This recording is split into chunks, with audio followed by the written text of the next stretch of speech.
Welcome back to the show. Thank you to everyone who sent in a question, whether by Facebook, Twitter, or email. We've gotten some really great ones, and we're going to get to them in just a few moments. But we have with us today attorney Alanah Odoms Hebert. Thank you so much for being here. So much to go over concerning these constitutional amendments. We dealt with Amendment number 2. What about Amendment number 4? This deals with the homestead exemption for the spouses of veterans. It does. Our current law says that the state can hold an election and allow voter approval to double the size of homestead exemption for spouses of veterans who have passed away.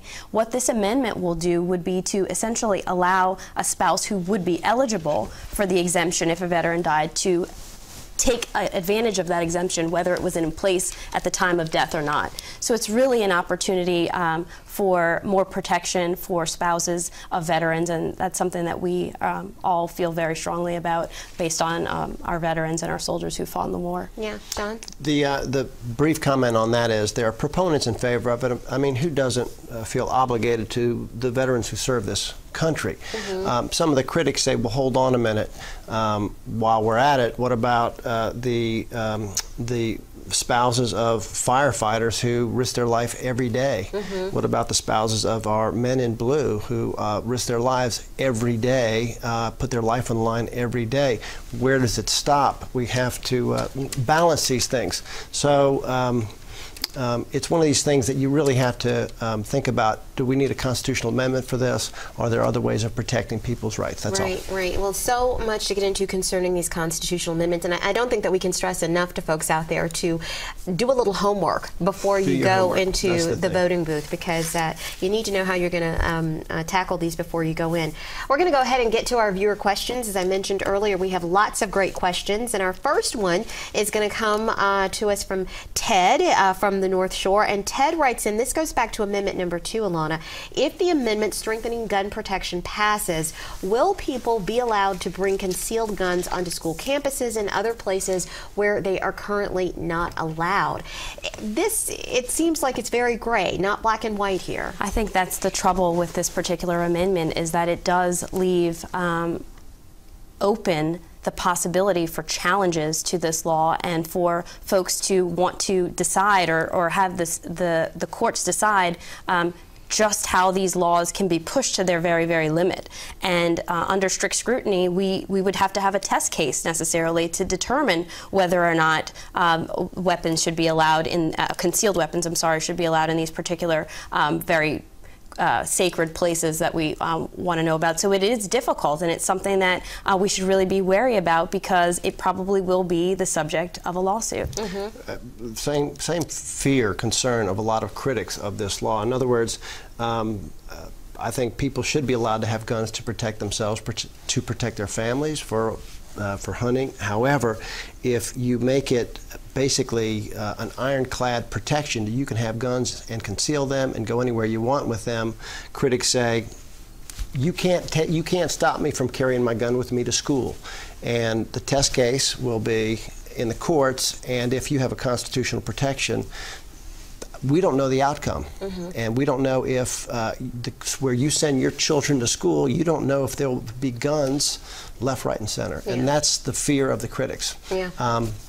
Don't know the answer. Don't know the answer. Okay. All right, let's get to our next question. It comes to us from Julia in New Orleans, and her question is, when does something have to become a constitutional amendment instead of just a new law?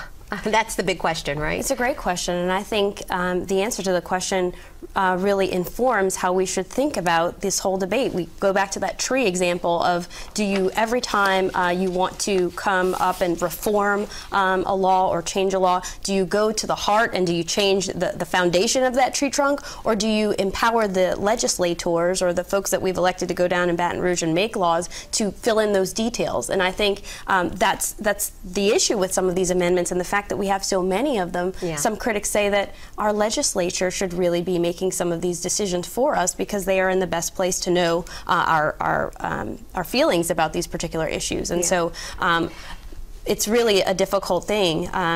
It's really the most extreme thing we can do to amend the Constitution, and our state laws are really there to provide that level of detail. Give us some perspective, John, because we've amended the state Constitution many, many times. I believe the tally is of 167 times that we've amended our state Constitution. Let me give you that perspective. the United States Constitution, I believe, up until around 1920. So 150 years after the founding of our nation, we had amended the United States Constitution, covering these great American states 20 times. I mean, that was with the right to vote for women. That was the 20th Amendment, I believe, and one of them was the Prohibition Amendment against alcohol, which was repealed. The whole United States amends their Constitution 20 times. I personally believe we amend way too many times. You don't need a constitutional amendment. The people who seek amendments say, let's do this, and then nobody can come behind us and undo it. You know, we have laws every other session. I personally think be very careful when you do an amendment. Well, and I think you bring up an excellent point, because once you vote on it, it's there. You can't. It's extremely hard to change it, and if only 40% of the voting public votes, and only 51% of those people vote in favor of it, then a tiny minority of the American public is passing a law that changes our Constitution. Yeah. Goodness gracious, people, that's a small minority of people enforcing a law on us at the trunk of the oak tree, as Ms. Hebert said. Right. Okay, let's go to our next question. It comes to us from Michelle. Now, this has to deal, excuse me, with the Medicaid Trust Fund, which is another amendment. I think it's Amendment number 1. And her question says, if the Medicaid Trust Fund isn't protected, what could potentially happen to it, and what would that do to health care for the elderly? Kind of run through that one for us as briefly as possible. Sure. In tough fiscal times, when the state is attempting to balance their budget, they can currently take from the Medicaid Trust Fund and kind of get money from there.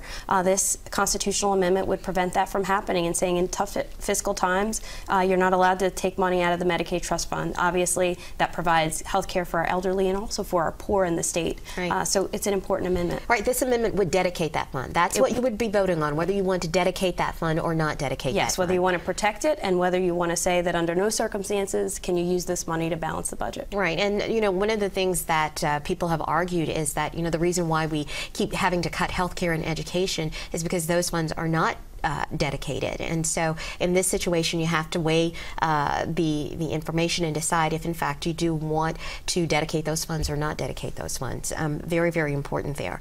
Now we have a question from Ellen, and she says, what if we amend the state constitution and then it conflicts with U.S. Constitution? What happens in that case? In the case of a state constitutional amendment conflicting with federal law, there's something called a Federal Supremacy Clause, which means, very simply, federal trumps state. You can't have a state law that is in direct conflict with the federal constitution. And the way I like to think about it is, federal constitution provides us with a floor of rights. The states can't go below that. So you can't give someone less rights than what the federal government provides. They are our inalienable rights, which means they're given to us, they're protected, they're important, fundamental, and the states can't go below that. Absolutely. The U.S. Constitution is bedrock. You don't go below bedrock. The state constitution can guarantee you some additional rights that cannot be taken away from you. If there is something in the state constitution that says you must do this or you may not do this other thing, and that is contradicting what's in the U.S. Constitution will prevail, and it will strike down what's in the Louisiana Constitution. That's why you are allowed to challenge laws, statutes even, and say it conflicts with constitutional rights in the U.S. Constitution. If you have a law that's on Louisiana books that is not a constitutional amendment in our Louisiana Constitution, you can challenge it and say it conflicts with our Louisiana Constitution. That's the answer. That's the nuts and bolts of it, right? Well, it's best as we could say in this short period of time. We have completely we're out of time. We've come to the end of the program. So, Alanah, thank you so much for being here. Don't forget that early voting actually started today, October 23rd, and it goes through next Tuesday, October 30th. So be sure to get educated on the issues and go out there and vote. Thank you so much for joining us. Remember to follow the show on Twitter and on Facebook, and watch us every Tuesday at 1:30 and 9 p.m. right here on WLAE. And don't forget to visit our website. You can get information on these issues at our website. You can catch episodes of our show and for other kinds of information, great legal information, and we'll see you next week.